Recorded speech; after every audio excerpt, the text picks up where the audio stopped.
मित्रों नमस्कार। मैं हूं विजय कुमार पाल, एक लेखक। मेरी 12 किताबें हैं। बहुतों के नाम आपको बता चुका हूं, जैसे discriminating Hindu by Vijay Kumar Pal, invaders and hidden facts by Vijay Kumar Pal, जो कि रुद्रा पब्लिकेशन बिलासपुर और शाश्वत पब्लिकेशन पर पब्लिश हुई हैं। आप इन किताबों को पढ़िए और आपको मालूम हो जाएगा कि इस्लाम एक गुंडागर्दी के सिवाय कुछ नहीं है। इस्लाम एक लाइबिलिटी है, इस्लाम एक पनौती है मानवता के लिए, ह्यूमन वैल्यूज़ के लिए।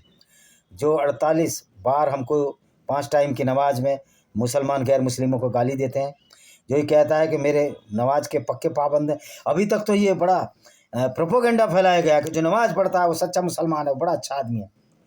सच्चा मुसलमान ही आतंकवादी है।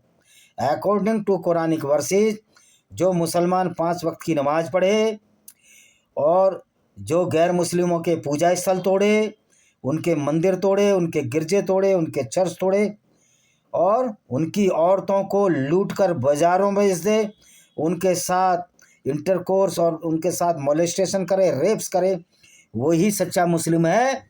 यही इस्लाम की सुन्नत है, शिक्षा है जो मोहम्मद ने अपने लोगों को दी। तो मैं उन लोगों से सवाल पूछना चाहता हूं जो गैर मुस्लिम लीडर्स हैं, जो ये कहते हैं अगर कोई बजरंग दल वाला या किसी भी दल वाला, इवन ऐसे मूर्ख भी हैं जो IDF Indian Israel defence force जो लोगों को, इन इस्लामिक गुंडों को मार रही है, उसके फेवर में एक कैंडल मार्च निकाल रहे हैं। तो जो फिलिस्तीनियों के फेवर में कैंडल मार्च निकाल रहे हैं, उनको ये समझना चाहिए वो मुसलमानों की विचारधारा जिसको इस्लाम कहते हैं, उसी गुंडागर्दी का परिपोषण कर रहे हैं। क्योंकि इस्लाम इस तरह की आइडियोलॉजी है, अगर वो किसी हिंदू को कत्ल कर दे तो कोई मौलाना ये नहीं कहेगा बहुत बुरा हुआ, कोई नहीं बोला, सारे कीप साइलेंट। क्योंकि इनका मोहम्मद भी यही करता था। जब इनका पैगंबर भी यही करता हो तो ये कैसे उस कन्हैया लाल के कत्ल की आलोचना कर सकते हैं? और जो आलोचना करते हैं असदुद्दीन ओवैसी जैसे लोग, वो झूठे हैं, वो मुस्लिम नहीं है। इस्लाम के हिसाब से वो काफिर हैं, खारिज हो चुके हैं, क्योंकि उन्होंने हिंदू के कत्ल का विरोध किया था। वो सच्चे मायने में, वो सही मायने में मुसलमान ही नहीं है। एक सच्चा मुसलमान वो है जैसे महबूबा मुफ्ती, जो हमेशा आतंकवादियों का फेवर लेती है, और वो तो अपने चाचा से, सगे चाचा से शादी करी है। जो इल्तिजा महबूबा है, जो उसकी लड़की है, वो अपने दादा के छोटे भाई से पैदा है। वो उसका पिता भी और उसका दादा भी लगता है, दादा का छोटा भाई मतलब छोटा दादा भी लगता है। तो इस्लाम में कोई भी मॉरल वैल्यूज़ नहीं है। ये कहते हैं कि वो मोहम्मद में बड़े मॉरल वैल्यूज़ थे। मैं सवाल पूछना चाहता हूँ, क्या मोहम्मद के ये मॉरल वैल्यूज़ हैं कि एक ऐसा पैगंबर जो सिर्फ लोगों को इस बात पर कत्ल कर देता हो कि मुसलमान नहीं थे, जो खुद अपने मुंह से आयतें बनाता हो। वर्का बिन नोबिल चचेरा जो साला था इसका, खदीजा बिन खुवैलिद का भाई, जो कि बॉर्न क्रिश्चियन थी, बाद में मुसलमान बनी, उससे मिलकर ये आयतें अपने हिसाब से उतार लेता हो, वो सच्चा पैगंबर हो सकता है? जो सिर्फ बनु कुरैजा पर इसलिए अटैक कर देता है कि बनु कुरैजा के यहूदियों ने मोहम्मद के लूटपाट में हिस्सा लेने से मना कर दिया, लड़ाई से मना कर दिया, और बनु कुरैजा को मारने के लिए ये अपने आप एक आयत उतार लेता है कि क्या तुमने, जिब्रील फरिश्ता आ जाता है। मुझे लग रहा है वो जिब्रील फरिश्ता था या गुंडा था। ये जिब्रील नाम का फरिश्ता, जो कि गैब्रियल फरिश्ता था, जो अच्छे काम यहूदियों की धर्म पुस्तक में, बाइबल को, ओल्ड टेस्टामेंट में करता था, इस्लाम में आकर, मोहम्मद के प्रभाव में आकर वो भी गुंडा हो गया, शैतान हो गया। क्योंकि तभी तो वो ऐसी आयतें लाता था कि जब मोहम्मद को बनु कुरैजा यहूदी औरतों को लूटने की बात आई तो गैब्रियल को जिब्रील बनाया इन्होंने कि क्या तुमने अपने हथियार म्यान में रख दिए, या अपनी तलवार म्यान में रख दी, या हथियारों को आपने पैकअप कर दिया? मोहम्मद ने कहा नहीं, हमने तो नहीं करा। जिब्रील कहता है जाओ, अल्लाह का ऑर्डर है, वहाँ औरतें लूट कर लाओ। 700 से 900 लोगों को इसने नंगा करके कत्ल किया, बनु कुरैजा। यह हदीस में विवरण है, सही मुस्लिम, सही बुखारी, सारी ऑथेंटिकेट हदीसों में विवरण है, जिनको ये मौलाना भी मानते हैं। और उनको नंगा किया, जिसके प्यूबर्टी हेयर थे, गुप्तांग पर बाल थे, उनको कत्ल करते चला गया, बाले 13 साल का बच्चा भी हो। और बनु कुरैजा की औरतों के साथ इसने और इसके साथियों ने, सफिया बिन तुहिया जुहारिया जो 17 साल से भी कम उम्र की थी, उनके साथ बलात्कार हुए। 3 दिन तक ये किनाना अल रबी की पत्नी सफिया और उसके पिता हुआ, सफिया के पिता हुआ को मारकर ये वहाँ दरबाए क्या है दर्राए खैबर में ये रंग रेलियां मनाता रहा, और वो बेचारी सिमटती रही, लुटती रही, पिटती रही, उसकी इज्जत लूटी गई। नूपुर शर्मा ने बिल्कुल सही बोला था कि भाई 9 साल की आयशा और 54 साल का बाबा। अब ये कहते हैं कि वो तो जवान हो जाती थी 9 साल में लड़के, मैं कहता हूँ जवान भी हो जाती थी। ये तो 54 साल का था, 45 साल का अंतर था, और ये 9 साल बाद फुड़क गया, यानी ऊपर चला गया। आयशा 18 साल की जवान को ही छोड़कर चला गया। ये मॉरल वैल्यूज थे मोहम्मद के कि वो लड़की 18 साल की उम्र में विधवा हो जाए।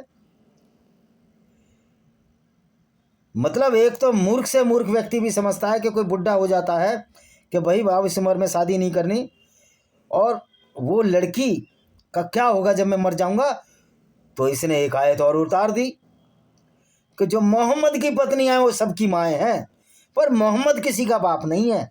अब मोहम्मद किसी का बाप क्यों नहीं है?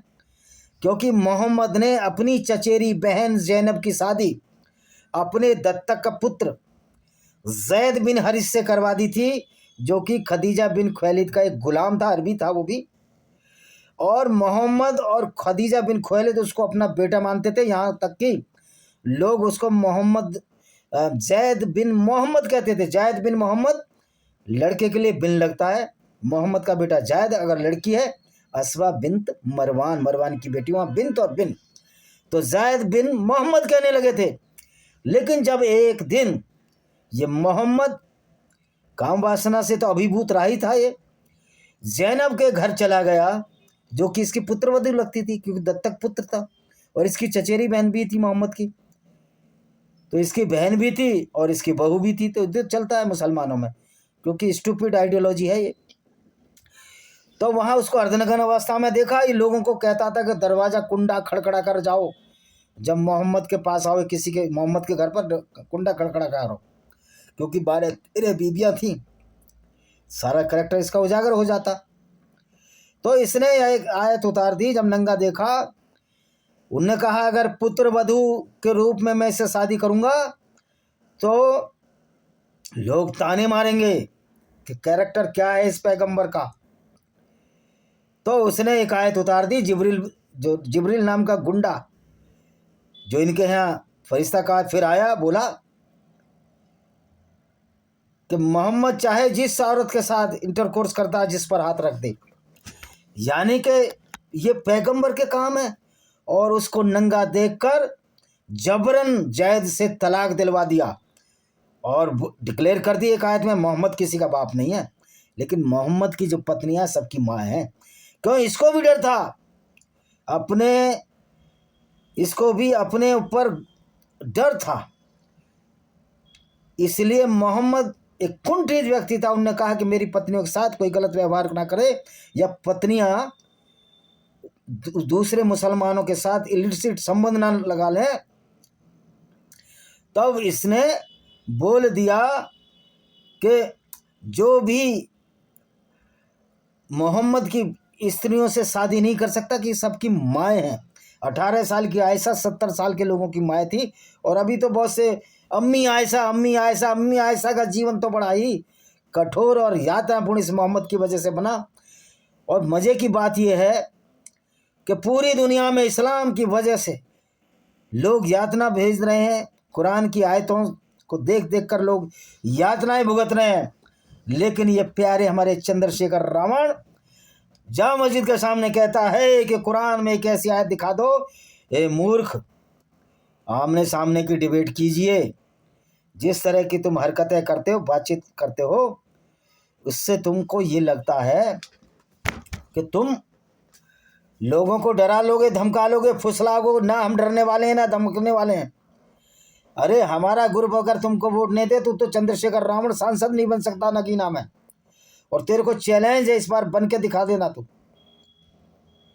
वो धप्पल चल गई। और ऐसे मूर्ख ओबीसी हैं जो सो कॉल्ड ओबीसी हैं। ओबीसीओ सबसे ज़्यादा नुकसान तो तुम्हारा शेड्यूल कास्ट और शेड्यूल ट्राइब में ही नहीं किया है, प्रमोशन में भी आरक्षण है।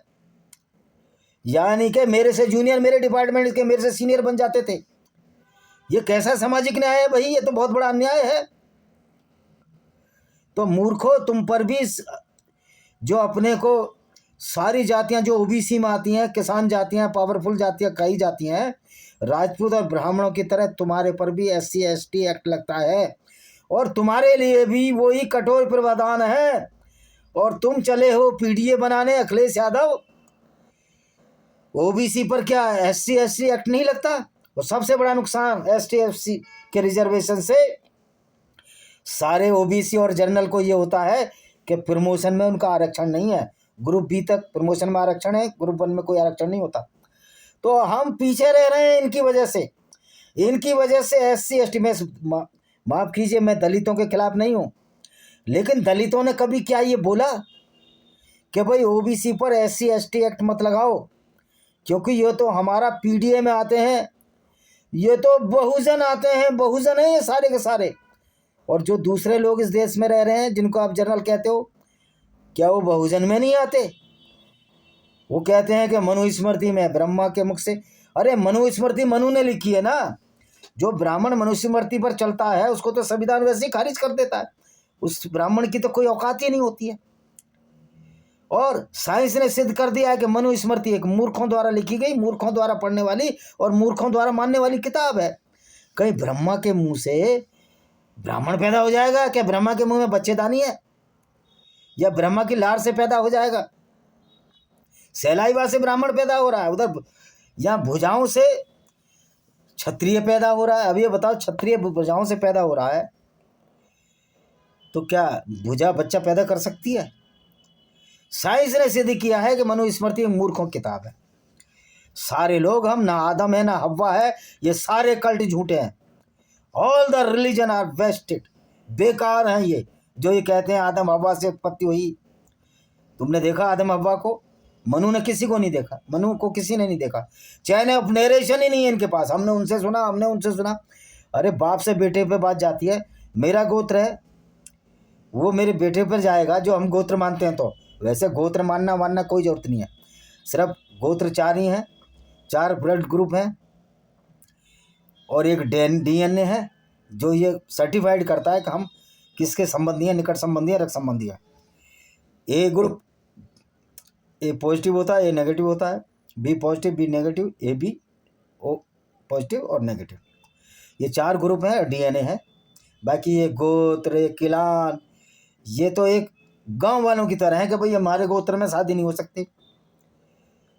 लेकिन हो क्या रहा है कि हमारे गोत्र में आपस में शादी नहीं हो सकती, लेकिन एक ही गोत्र में आपकी बेटी भी जा रही है और आप भी शादी करके लाए हो। तो ये बड़ा ही इम्प्लीकेबल है, एप्लीकेबल नहीं है। तो दोस्तों, जो इस्लाम है मोहम्मद का बनाया हुआ है और सीडो सेकुलर लोगों को इस्लाम का पता नहीं है। फेक हिस्टोरियन रोमिला थापर जैसे लोगों को इस्लाम को बचाने की कवायद अब ख़त्म। कभी सक्सेसफुल नहीं हो सकते। राम पुनियानी तुम्हारी औकात नहीं है। मैं चैलेंज करता हूँ राम पुनियानी को, मेरे सामने आमने सामने डिबेट करे, मैं साबित कर दूंगा वो PhD किसी सब्जेक्ट में होगा, लेकिन इस्लाम के मामले में वो स्टूपिड है, मूर्ख है, उससे बड़ा मूर्ख नहीं है। और जो OBC ST SC और क्या है वो माइनॉरिटी के साथ राजनीति करते हैं, उन ओबीसियों को भी कहना चाहता हूँ, हमारे गुर्जर भाई हों, हमारे पाल भाई हों, हमारे यादव भाई हों, राजपूत भाई हों, ब्राह्मण भाई हों, जिनको OBC में नहीं गिना जाता है, भाइयों तुम पर एक्ट उसी तरह प्रभावी है जिस तरह की ब्राह्मण ठाकुरों पर या जो अनरिजर्व कैटेगरी में है। वैसे अब कोई अनरिजर्व कैटेगरी नहीं रही है, ब्राह्मणों पर भी जो क्रीमी लेयर वाले ब्राह्मण हैं उनको रिजर्वेशन का लाभ नहीं मिलता, इस तरह OBC की क्रीमी लेयर वालों को लाभ नहीं मिलता। तो ये दोनों इलाइक हो गए नौकरियों में।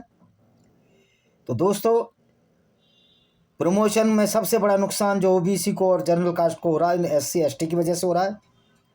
हम अपने हक के नहीं लड़ेंगे क्या? हमारे जूनियर हमारे सिर पर बैठ जाता है, अब कहेंगे नफरत फैला रहे हो। अरे तुम तो खुद शर्म आना चाहिए तुमको, इतने बेशरम कैसे हो? अयोग्य, निचली लिस्ट में आकर ऊपर।